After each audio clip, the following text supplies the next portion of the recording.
If you, Yes, sir. if you Thank would, you, please Lilia. hit the record button. She did. Okay. Here's what I found. My phone is talking to me. I guess I said the wrong word. So this is the CARES Act. Let me get rid of this little box. Roundtable discussion, eligible activities, Wednesday, July 8th, from 11 to 11:45. Just so you know, there's a training responding to housing challenges posed by the pandemic, session 1. It's the Responding to COVID-19 webinar series presents COVID-19 pandemic resources for small units of general local government. The webinar series will consist of a total of 6 sessions spread across 3 topic areas: housing, health, and economic development. Each topic area will consist of 2 webinar sessions. Right now, there are 3 dates for session 1, July 13th, the 20th, and the 28th, and they're all from 2 to 3:30. PowerPoint will be put up on the web, and there is a link to those training sessions. Other resources available to you. There's a quick guide to CDBG eligible activities to support coronavirus and other infectious disease responses. There's also COVID-19 economic development resources. Under the Connecticut Department of Economic and Community Development, there is the COVID-19 Business Response Program line of credit.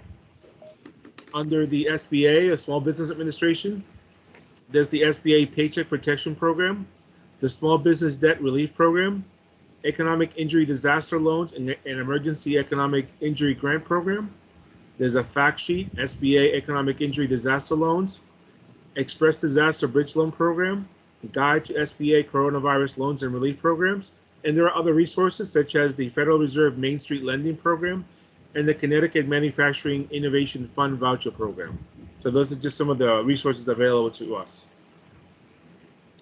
And then what I would like to do is read a couple of case studies that we have. These are questions that have been sent to us by different municipalities.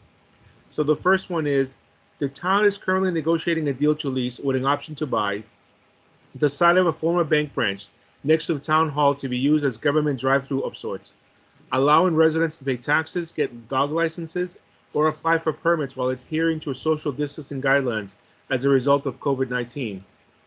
We could utilize CDBG funding to assist the town in retrofitting the building to support our mission.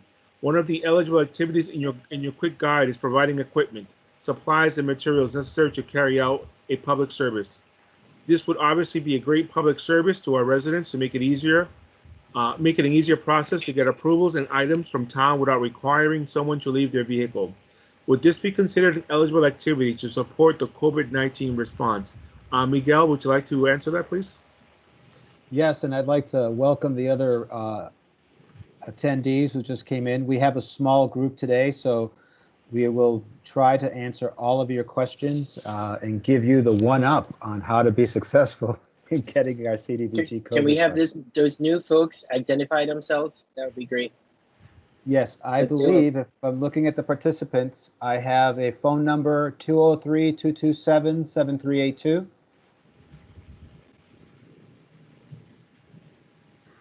And I have a phone number ending in 4072.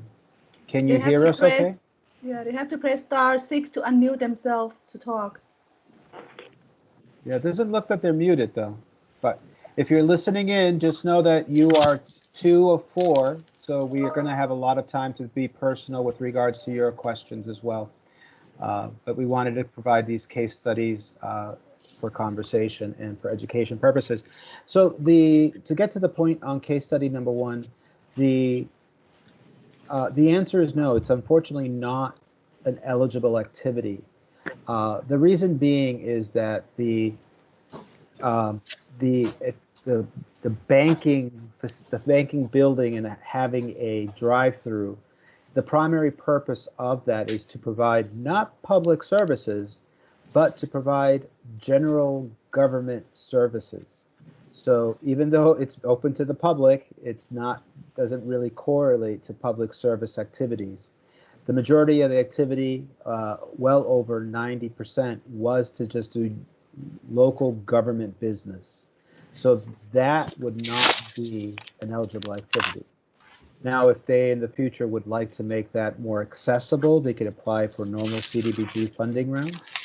And if they can adapt their model to hopefully try to be more competitive or closer to eligible activities that have been given for guidance. Thank you, Miguel. Are there any questions regarding this? Okay. Any? And I'm going to continue on to case study number 2. Case study 2. Eastern Connecticut has many households impacted by the loss of employment, specifically in the casino industry. Many of the other towns don't have the capacity to take on a project. Could we collaborate with other small cities to support these households? The answer to that is two-part. Yes, collaborative applications or regionalized applications are encouraged to maximize the benefit. And we are working, Paula is spearheading, getting us up to speed with some guidance from the state and our collateral, Steve DeLalia from the homelessness prevention programs and DOH, with regards to us trying to provide more guidance to a temporary economic assistance focused on rental or mortgage arrearages. It would be a complement to the programs that are available now and that will be rolling out in the very near future. It's again another tool in the toolbox to help families at different levels of area median income. We would have a median income limit of up to 80% with the program, and more is to come. And a special shout out again to Paula, who is spearheading this for us. Okay, thank you, Miguel. Are there any questions regarding this scenario? Okay, there are no questions. I'll continue on to case study 3. Number 3, our municipality has more than 51% of our students receiving free or reduced lunches. Can we expand our food program throughout the summer to provide for these students? Miguel? Yes, within the guidance, Meal on Wheel programs can be expanded, utilizing the student survey information that was collected by the school department to document the area benefit would allow us to be able to approve such a program. Okay. Any follow-up questions? Okay. There are no questions. I'll continue on to number 4. Case study 4. Our school department has provided laptops and Chromebooks for the students for remote learning. Are we able to pay for the monthly internet fee for the families? Miguel? Hi, the answer is unfortunately no. There could be a modified application where the infrastructure for providing hotspots to create clusters for learning centers, as some municipalities across New England are doing for summer reading programs, that infrastructure could be eligible and paid for. But unfortunately, the monthly internet fee for the individual households could not be. Okay. I do want to acknowledge that Dale That's a question. has a question. Okay. And I'm trying to read it. Oh, I can do that. Or Okay, Dale, thank you. if you'd like to read it yourself, that would be great. Okay, no problem. So Excellent. assuming the activities serve an eligible population, senior citizens in this case, can you have, as a public service activity, can you have 2 different things in the same application? In other words, we're looking at food and we're looking at transportation as they relate to each other. So are you proposing, I just want to make sure I understand. Yeah, we want to the enhance. scenario. Right. So are we you want- looking to have like a mobile food market to bring food? We want to enhance expand. transportation opportunities to connect the food needs of senior citizens by enhancing transportation, doing some things in the town transportation-wise. We also want to improve the food production for the same senior citizens. So, but with transportation, are we trying to get the food to the senior citizens, or are we trying to get the senior citizens to the food? Actually, both, because what's happened is that the senior citizens have stopped driving to get to the food that is offered by the town through their food program. And so we want to make them feel better about getting to the place where they get their food. And then in the reverse, we want to improve the production ability of the town to provide food to be delivered to those that are still homebound, or not willing to go out, to prevent them from being exposed. So it's sort of both directions. I mean, Dale, I can I can ask a see, little go ahead. Sorry, Go clarification? ahead, Jerome, Dominic. I was needing some clarification on your question. Are Okay. you saying that, or are you folks thinking of having transportation go to the seniors' home, pick them up, and take them to the place where the food is distributed so they can do that on their own? Is that the service that you're talking about? Yes, that in part is correct. Some people don't want to drive; they're afraid or whatever, Right. so they have a regular food program for senior citizens at their senior center. So they want to let's say enlarge their To transportation. keep the normalcy then in their lives. So by Right. offering the transportation, so they feel as though they have participated, they've gone to the But conversely, they need to make improvements in their kitchen facilities to produce the food. The town also wants to use that same transportation to deliver food the other way. So for people who really are afraid or are homebound or whatever, be able to improve and increase the food production to go to them in their homes. So it's sort of both directions. Okay, well, the additional information, Dale, has really helped clarify it. So, with respect to the kitchen improvements to help increase capacity, Yes.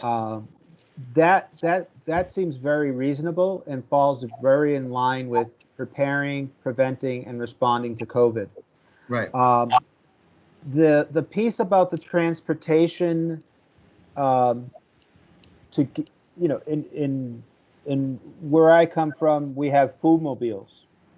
For example, the Regional Environmental Council coordinates all the farmers markets, and they also produce fresh vegetables and other products.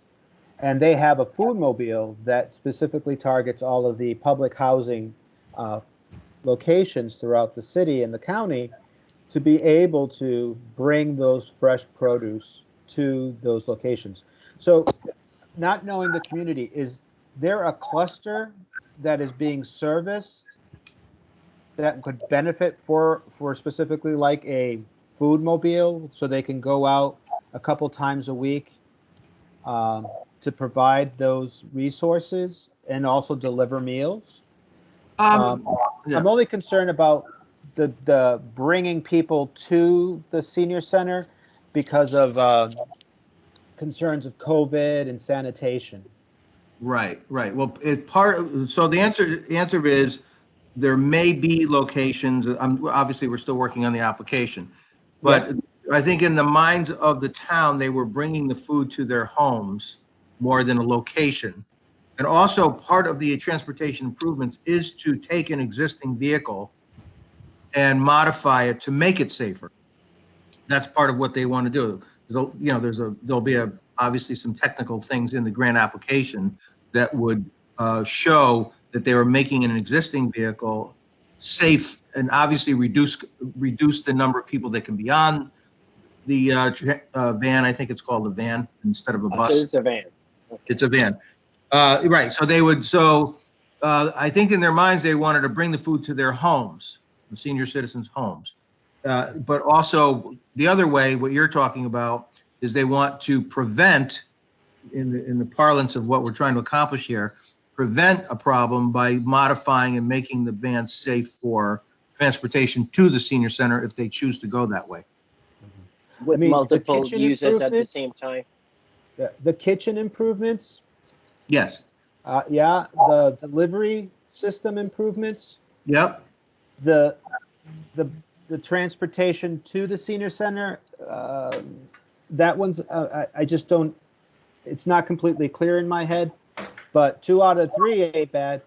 Okay, this is why I'm asking the question, because, you know, So- when you go into a community and you do a needs assessment, you know, everything is thrown up on the wall, and, you know, some of it sticks and some of it doesn't. So that's our job, to try to discern what is clear and what is not clear.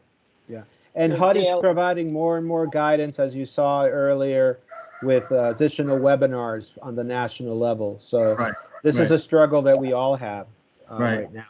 So I see now that our friend Elaine, one of our other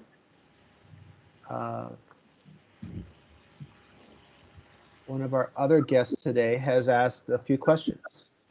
I'm going to read the question. Can you explain how temporary rental assistance program initiatives, which include both rental, DOH, and mortgage CHAFA assistance works? Are they in conflict with the general rental assistance grant that we are considering as a request for the special round of CDBG? I can I.e., help. could both be utilized? I can help with that. Go right ahead, Paula. Hi, Elaine. So, as we all know, the governors have announced the draft, which is the temporary rental housing assistance program, that hopefully to be begins by July 15. Hopefully that we will be able to launch that. That is the statewide. You know, there are 2 parts of money. One is rental, temporary rental due to COVID hardship. Another is the EMAP from CHFA that help mortgage, you know, people who lost income and face the difficulties for their mortgage. That will be monitored, administered by CHFA.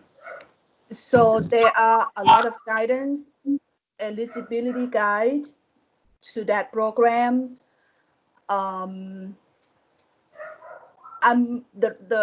answer that I cannot give right now is I don't know if there is a conflict between that program and the one that you are thinking of applying to help your community with this temporary or emergency rental assistance.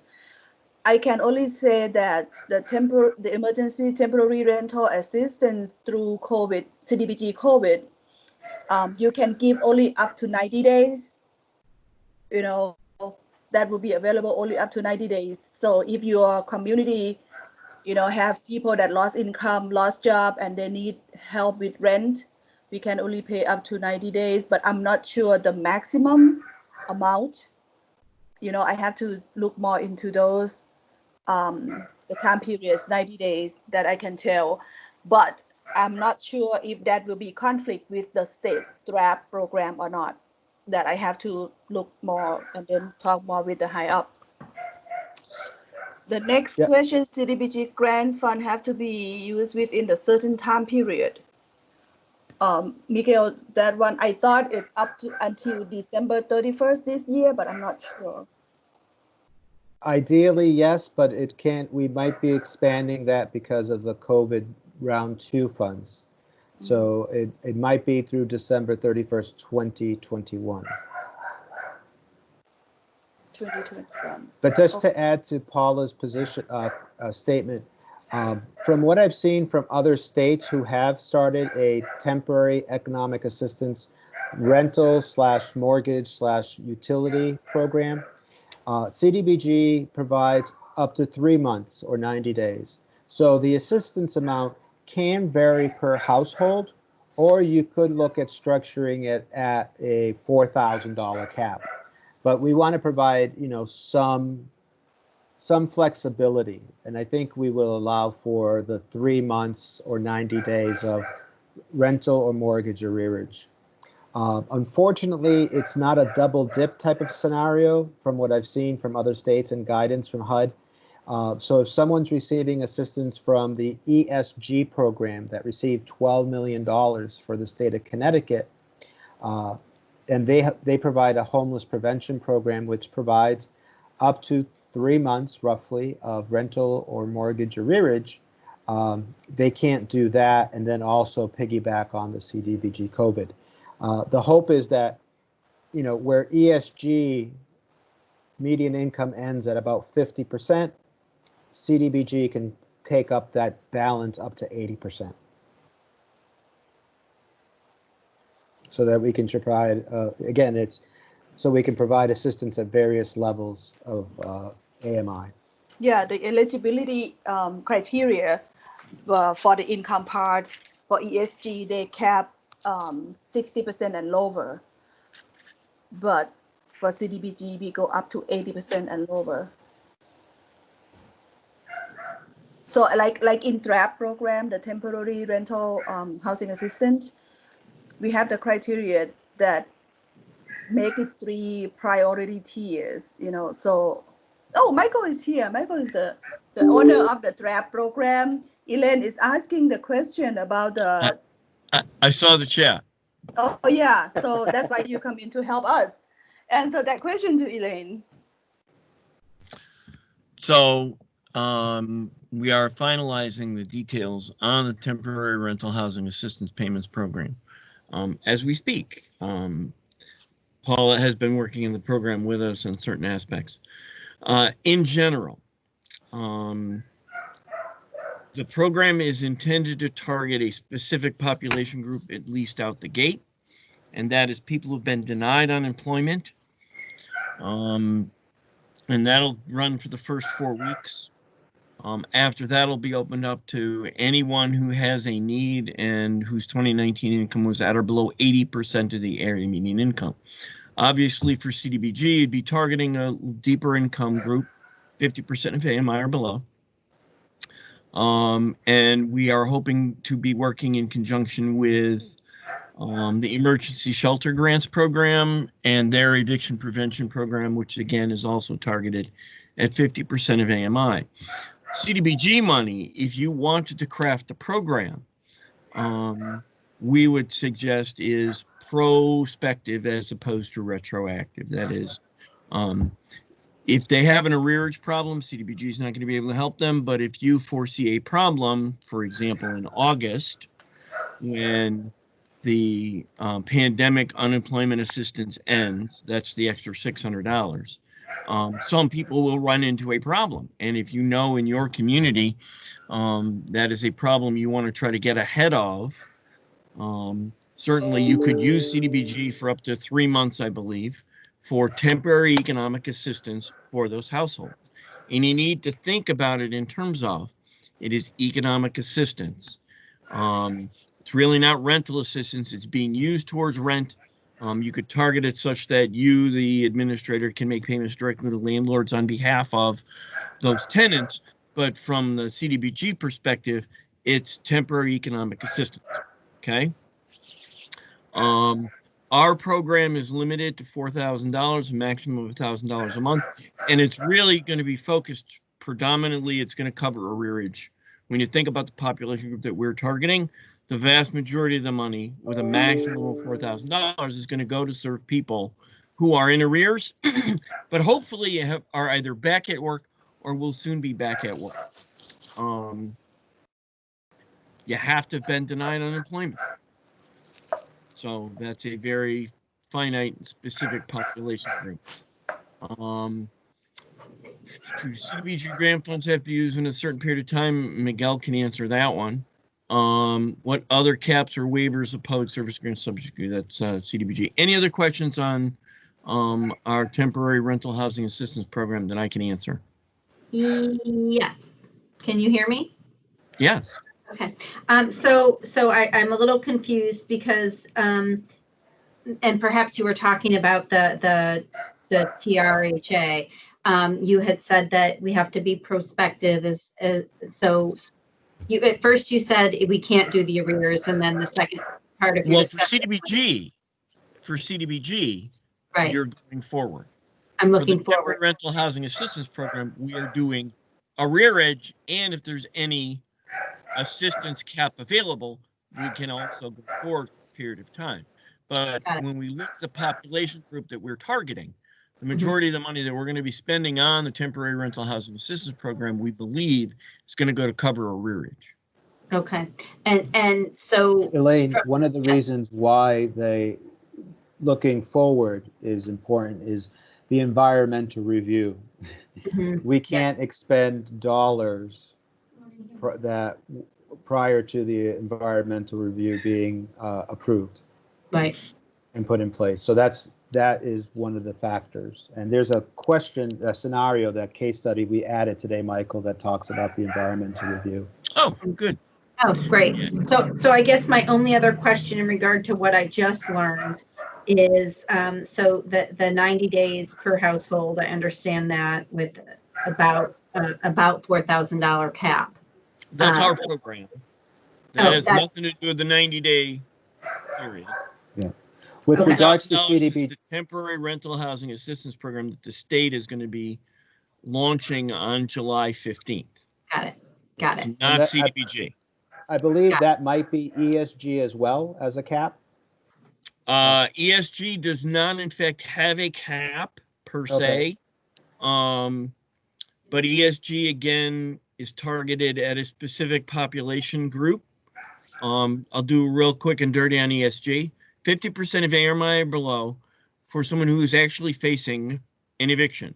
That is, the renter must have received a notice to quit Mhm. at a minimum to participate in the ESG program. Even if they're in arrears with the landlord, unless the landlord has actually begun an action against them, they wouldn't be eligible for ESG. So we've got these buckets based on the regulatory requirements, where things fit and don't fit. So if you were going to do a temporary economic assistance program for CDBG as an example, you would want to pick up people who need it prospectively, in part because of the need to complete your environmental review, but also if you understand what these other programs are doing, that's really where any outstanding need will exist. It's the I managed through savings or borrowing or whatever to get to August 1st. Now I'm losing my extra unemployment income. I'm still not back at work. I am facing a hole in the coming months. Mhm. I need some temporary help. And CDBG that's can where- be used to fill that gap. So we are going to provide some more guidance. Paula, myself, Michael, and Steve from the state team are going to meet on Friday. I'm going to have some draft examples from other state colleagues that I have who have moved forward with drafting a COVID CDBG type of economic assistance program. So we are going to provide you a lot more guidance in the very near future. And we want to work with you in developing that because, again, as I mentioned, it's a tool in the toolbox to help another subset of individuals who would not necessarily be caught in the safety net from the TRAP or the ESG programs. So do we have another question here? We have another question, yes. So if we're all set with this one, we'll continue on with We the do next have, last scenario, I should say. so, sorry, Go ahead. go ahead, guys. So the final case study that we have, on case study 5, the town has a need for prevention of COVID within its schools. Town hall, senior center, senior housing, parks, fire station, police station, community center, and most likely other community facilities. This would include sneeze guards, touchless hand sanitizer, soap dispensers, touchless faucets, toilets, etc. Since the town as a whole is not 51% LMI, then only the senior center and senior housing would be eligible. The Housing Authority has already purchased a bulk of their preventable equipment prior to these funds being available. Since an ERR was completed on March 16th for the senior housing for the 2020 application, would they be eligible to be reimbursed for what they have purchased? That's the first question. The second question, in addition, are they able to purchase more? And the third question, would a separate ERR be needed for the senior center? So, Michael, my first response, and we were talking about before Elaine and Dale and yourself joined us, and at first the staff were, a couple of the staff were considering, well, it could be just a reevaluation under 54.47 of the CFR with regards to environmental reviews. But I didn't see it that way because the 2020 application had nothing to do with COVID at that time. So there's no mention at all as to these activities. And I didn't think it would pass a conservative test given that we would be going back to March 16th. So I did not think it would be appropriate for a reevaluation under 5847. I would think they would have to do they would have to do an environmental review. They could obviously draw from the information they've completed, so it's not a heavy lift. I then believe that I didn't know where the monies that the Housing Authority utilized to purchase these funds were coming from, be it FEMA or other state resources.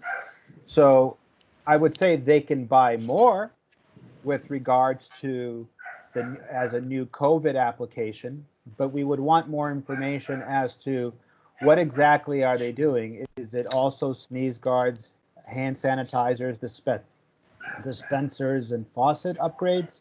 So that's a little bit more in-depth conversation.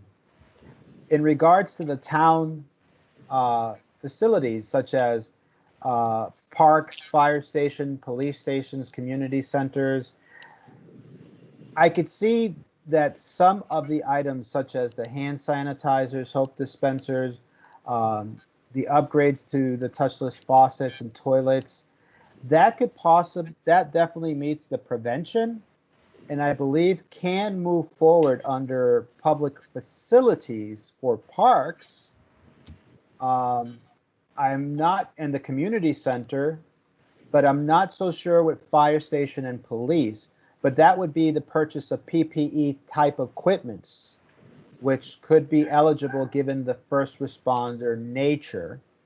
And in regards to let's say the town hall, again, I think the prevention aspect of it could provide an opportunity for us to be able to pay for certain aspects of PPE equipment, not necessarily sneeze guards that are used in Walmarts and convenience stores nowadays, but I think there could be some assistance with regards to a public facility. It's being able to differentiate from normal, regular, routine government activities and public service. Yeah. So, with regard to the Housing Authority question, Housing authorities are eligible to apply for FEMA public assistance. So if you know of a housing authority that has had expenditures associated with COVID-19, they can and should visit our website for information on how to apply directly to FEMA for PA reimbursement. And PA will reimburse up to 75% of the cost. Okay. Any other comments? Any questions? Okay, there being none, I'll continue on. So just want to remind you that the COVID funds that should be used to prevent, prepare for, or respond to COVID-19. At this time, I'd like to open it to any other questions you might have. So Elaine, you know, it's only a couple of us in here. Don't be afraid to use your mic rather than continue to put it in the chat box. So if you want to promote a multi-jurisdictional temporary economic assistance activity, you can certainly do that. There's no advantage or disadvantage to it in terms of accessing funding. Okay, and partnering with you know, I'm thinking around the scope of what we're doing with our public service dollars for homelessness diversion. So, you know, one of the downfalls of the program for a town like Westport is that we often aren't looked at as the most needy population, even though we do have many people that are below the AMI. Yeah. So, you know, I've been going back and forth and trying to figure out what's going to be most helpful to our population, who often fall through the cracks and just don't get the services as some of the larger entitlement communities. So that's where I'm kind of getting stuck. So that was just my reasoning for asking the question. Yeah, because it doesn't seem like just an extension of the homelessness diversion makes sense, because it's not a sustainable model. Even if we added additional diversionary staff, by December 31st of 2020 or 2021, that money goes away. So it's not really sustainable, in my opinion. Okay. Any other last minute thoughts? Dale had a question. Okay, Dale, would you like to read your question? Yeah, I just want to know, is there a maximum amount you can apply for the overall submission? Okay. Who'd like to take that, Miguel or Dominic? At this Sorry, I time, had to there mute is no- myself for a moment for my dog. You might hear him in the background. We continue to try to be flexible on that. We have not provided any strict guidelines. We are also waiting to see what other states are doing. Some states have capped at about 250,000, but because we are not providing a portion of activities that related to economic development, we have a little bit more flexibility. So we were hoping to see who was applying. We're trying to encourage, regional applications as well, coordinations with the coordinated access networks, the CANs. But I mean, in regards to yours, Dale, specifically, a commercial kitchen upgrade can be, is a prevailing wage project. Right. It would be, the last time I did a commercial kitchen upgrade, personally, was about a $89,000 to $120,000 upgrade, depending on what was being done.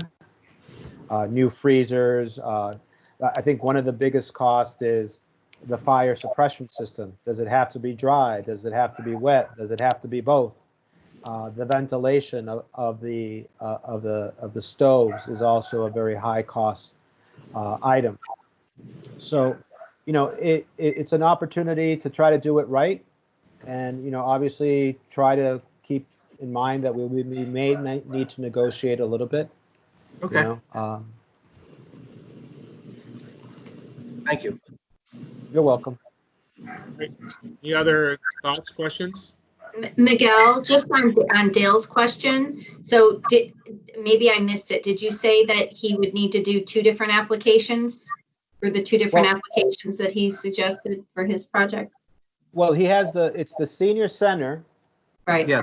with the expansion on the production of the kitchen. Right. Then there's actually 3 parts. And then transportation. Then the quote, the food mobile, expansion of the food mobile, obviously some upgrades to that to assure, it adheres to, sanitation requirements.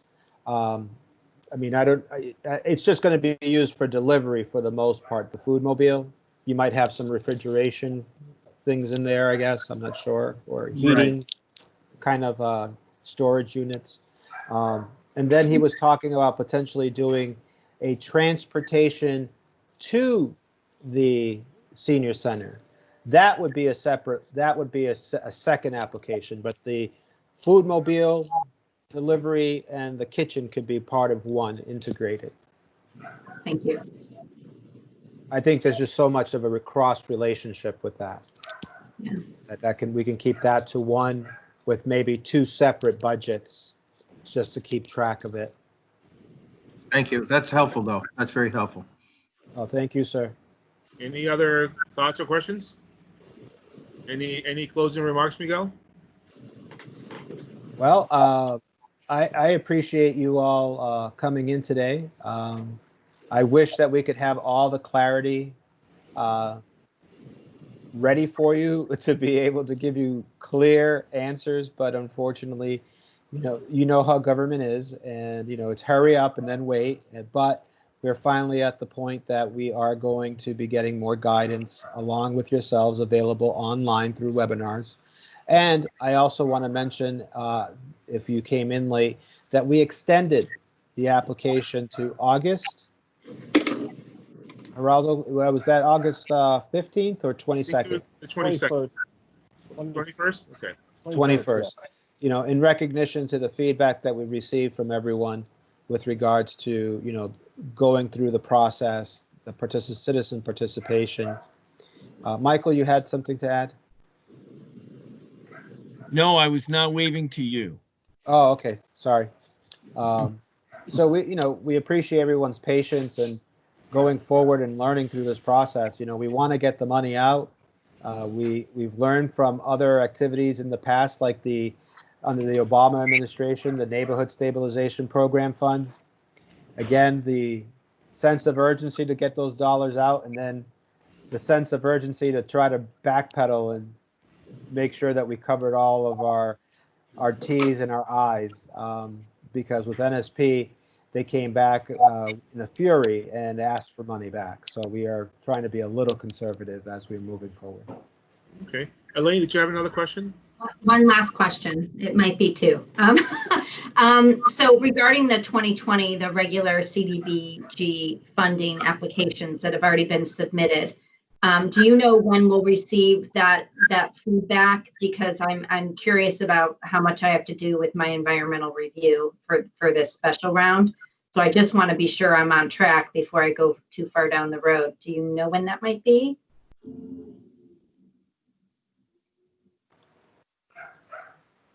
Miguel? I didn't hear the question. My wife was dropping off McDonald's for me. I'm sorry. I just wondered whether you have any idea of when we'll get feedback on the 2020, the regular application for CDBG for public service. Because I'm a little concerned now with the environmental review. I'm hearing that the environmental review, I may need to tweak based on this new application. So I just want to know what what my workload's going to be.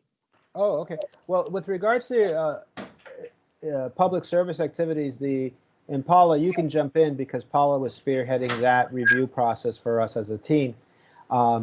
We have finished the preliminary reviews, and we are waiting to have some conversation with Steve DeLalia and the commissioner on some recommendations with regards to dollar amounts. And then from there, we'll be reaching back out for, if there are some tweaks that need to occur with the public services.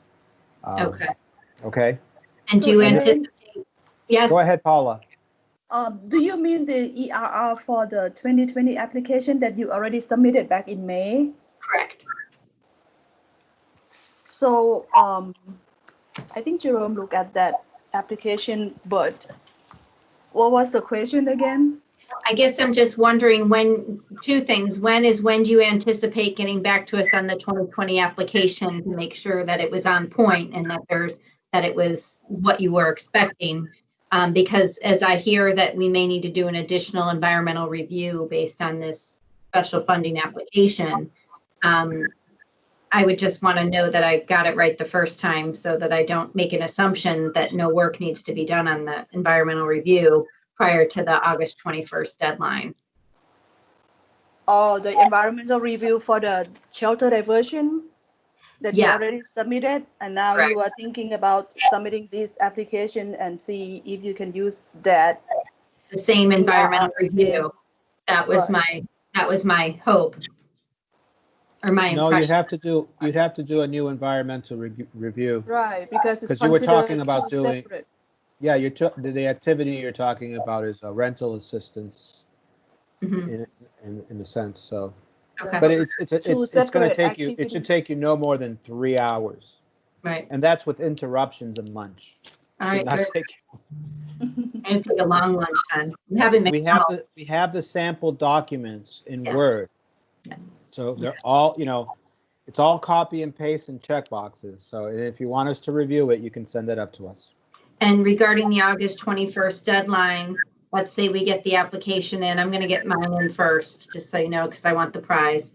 And then So August 21st, when do we think we'll hear the results of those applications? Because if we're talking about we can't do arrears, then we have to be kind of proactive in helping people on future assistance. You know, if we have somebody that comes to us on August 22nd and needs help paying rent for September, you know, I just kind of wonder where you guys are at, where you think, I know you don't know necessarily, but how long the process will take to get the approval for the special funding application. We want to turn around those as quickly as possible. So we're hoping to be done with the regular public service and the public housing modernization and the other applications by August 15th. So by August 21st, if applications were to come in that day, and you can submit earlier, we want to try and turn around that preliminary approval within 2 weeks is our hope. And there's no cap on how much, we don't know. 250 was sort of the bar for other programs. So that looks like that might be the maximum-ish for the special round. Well, you know, the so thing to take when you- the thing to Sorry, take into Miguel. consideration in regards to the rental assistance is that it's 3 months. Right, yep. So if you're able to utilize Zillow or Realtor.com to understand, or you know, the census is a little bit old, but you know, those other online systems are a little newer and more up to date.